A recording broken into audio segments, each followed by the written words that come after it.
Alrighty, everyone. So page 13, please. Page 13. And we're going to be dealing with that equilibrium constant again. So we saw that today in class, and now it's saying it's giving us actual values. So it has calculate this Kc. So just like we were doing before, I'm checking to see if these are solids or liquids. It's okay if they're gases or aqueous. And then it's products over reactants. Now, this is in regards to concentration, so I'm very intentionally doing brackets instead of parentheses. And that one's going to be raised to the second, and then we have nitrogen and H2 raised to the third. Easy enough. Then the next thing that we do is we just plug it in our calculator. So we're going to take the concentration of NH3, 2.0 times by 10 to the negative 4. And we're raising that to the second according to our equation there. And that whole thing, we are dividing, okay? And we got N2, which is 1.5 times by 10 to the negative 5th, times by H2, 3.45 times by 10 to the negative 1. That one is to the third. Okay, sig figs. 3 sig figs, 3 sig figs, 2 sig figs. So my final answer would be 2 sig figs. Leading zeros are not significant. 0.065. And then these values, these K and Q values, are unitless values. It's just a way for us to gauge what is happening with concentration or pressure at equilibrium. And then the Q is how do I get to equilibrium? Like, am I currently at equilibrium? And if not, how do I get there? All right, let's keep going.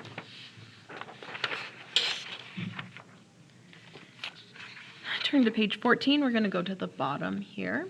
And it's like, well, what does having a large K value or a small K value, what does that even tell us? So a quick reminder, we just saw this, but when I have a reaction that's like reactants turning into products, and I'm solving for either a K or a Q, it's always my products raised to whatever their orders are divided by my reactants. So then if K is a really big number, then that would mean that there are at equilibrium, because K is only at equilibrium. At equilibrium, there must be so many products and such a small amount of reactants. So that's what like a really large K value would tell us. If the K value is really small, look at that one, times by 10 to the negative 92. Well, the reactants are inversely proportional to K, so there must be a lot of reactants and such a small amount of products at equilibrium.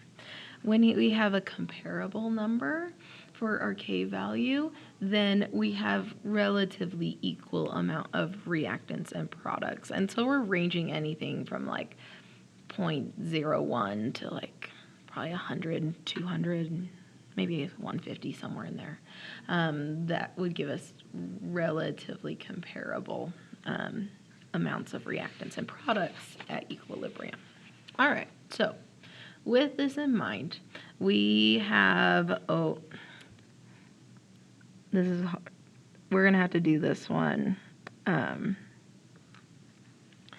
I will pull this up during class because there's obviously a color change. Like I can clearly see the AB.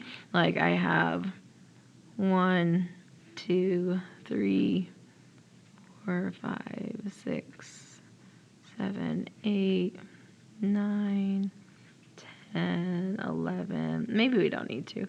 12, 13, 14, 15. Okay, actually I think we'll be fine. So there are 15 reactants here. This like 16. I missed one. Of these reactants here. So of our reactants, we got 16 of them. And then these products, I can't really distinguish between A and B because of the color, but in total we have 1, 2, 3, 4, of the products. Oh, okay. So when there's like substantially more reactants than products, than what we were saying earlier, oh, there's way more reactants than products, that would result in a small k. So when it says like, what can we estimate, what can we guess, is this k equilibrium constant k greater than, less than, or approximately equal to 1, I would think that it's probably less than 1. And the reason why is because there's way more reactants than there are products. All right. Now, for this reaction, we have a k value, and then we know what that k expression looks like. But what if I multiply everything, I completely multiply that reaction by 1/2? So it'd be 1/2 A plus 1/2 B results in C, because remember this was a 2 before. Weird and cool. What happens is that we, instead of having a coefficient of 2 here and a coefficient of 1 and 1, instead we now have the coefficient of 1 and then 1/2 and 1/2. And so it ends up being K2 equals K1, but raised to the 1/2. So anytime a reaction is multiplied by something to figure out what the new K value is, you raise it to whatever it is that we multiplied it by. If we take the reciprocal, the opposite of a reaction, like this is the forward and then we flip it around and that's the reverse, we can see how the reactants and products like flip. And so instead of like the reverse being a negative of the K value, it's an inverse. It's 1 over the K value. And this is true for both K and Q, by the way. So let's look at this. Example number 5. Recall, this is from an old book, so don't worry about the chapter 13. So what I see here is I have this reaction. 2 nitrogen monoxide plus O2 results in 2 nitrogen dioxide, and they tell us what the Kp is for that reaction. And then I'm going to look at reaction 2. Reaction 2 is, see how it's the reciprocal of reaction 1? So I'm going to write this down. The Kp1, okay, like for reaction 1, is 2.4 times by 10 to the 12th. Reaction 2 is the reciprocal of reaction 1, and we just learned that to figure out what Kp2 is for reaction 2, we don't take the negative of K, we take the 1 over, we take the reciprocal of that K.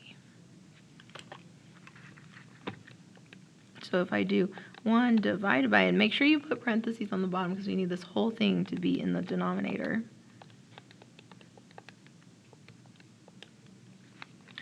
I'm going to go with the same amount of sig figs that I started with, so I'm going to do a 4.2 times by 10 to the negative 13.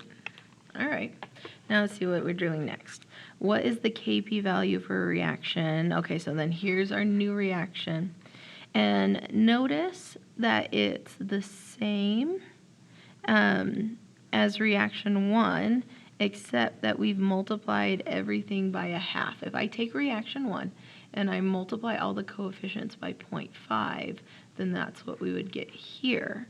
So Kp3, instead of doing 3 multiplied by Kp1, we saw that it's going to be Kp1 raised to, sorry, I said multiplied by 3, I meant multiplied by 1/2. It's going to be raised by 1/2 because reaction 1, we multiplied it by a half. And instead of taking the K value and multiplying that by 1/2, we raise it by 1/2. And so here's our Kp1. By the way, raised to 1/2 is the same as the square root. But we can just type it in as a 1/2. 2.4 times by 10 to the 12th raised to the 1/2, 0.5. Nice big number. I'll write it in scientific notation. I'm going to go with the same amount of sig figs. So I'm going to do a 1.5 times by 10. Okay, 1, 2, 3, 4, 5, 6 to the 6th. All right, we'll do example number 6 in class. Okay, the last thing, man, we're cruising, guys. I just have one last thing I need to talk to you about. Oh my goodness. The last thing is, you know when we had delta H's? We had like a delta H1 and a delta H2. And we'd have these reactions and we could add the reactions together.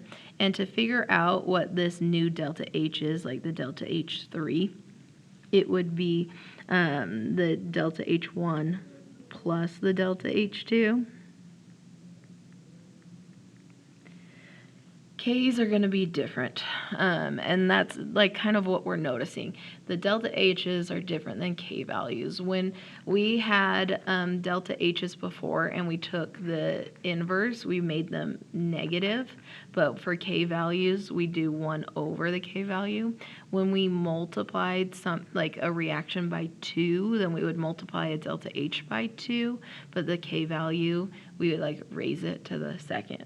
So instead of adding these K values together, it turns out that you multiply them. So if I take reaction 1 and I add it to reaction 2, canceling anything that shows up on the reactant and the product side, and then I put those together into an overall reaction. This overall reaction, this K3 value for the overall, would be K1 multiplied by K2. All right, so then if I look at this example, number 7 here, I see reaction number 1, reaction number 2, and then I have my 2 K values, and this is what I want to end with. So first thing I'm noticing is N2 gas as a reactant. Equation 2 here is N2 gas, and it's on the reactant side. So I'm going to leave this one just the way it is. So N2 gas plus 2O2 gas turns into 2 nitrogen dioxide gas. And I'm just going to put a K2 for now. That's going to be my K2 value. All right. Then we have this N2O4 on the product side, but reaction 1 has it on the reactant side. So I'm going to take the reverse, the inverse of this reaction here. The coefficient is good though. I have a coefficient of 1 and a coefficient of 1, so I'm just got to flip that reaction around. So 2 nitrogen dioxide gas results in N2O4 gas. But reminder, instead of taking the opposite of the K1, we have to take the inverse of it. So we have to do 1 over this K1 value that we have. Now we're going to put these together and see what our overall is. So I have 2 nitrogen dioxides on the product and the reactant side. I'm left with N2 plus 2O2 results in N2O4 gas. Nice, that's what I wanted to end with. But what is, for reaction 3 here, what is K3? Well, we need to take those K values, and instead of adding them, we multiply them. So I'm going to do my K2 value multiplied by my 1 over K1 value. Reminder, this is my K2, this is my K1. All right, I'm going to plug it in. So K2, 1.4 times by 10 to the negative 10. Times by 1 divided by, and look, I'm doing another set of parentheses here, 1.5 times by 10 to the 6th. Okay. This was 2 sig figs, that was 2 sig figs, so I'm going to go with 2 sig figs. 9.3 times by 10 to the negative 17. Hey, just a reminder from earlier, what does it mean when a K value is small like this, quite small? Does that mean we have more reactants or more products? Hey, so these K expressions are products over reactants, right? These K expressions, products over reactants. And so if this is really small, we must have a lot of reactants and a small amount of products. Alrighty. And now we just need practice, y'all. And we can do that during class. So we're going to get a lot of good practice in. And that's what we'll be doing next class. Okay, everyone. Quick video. Thank you so much for your hard work, and I will see you all on Monday.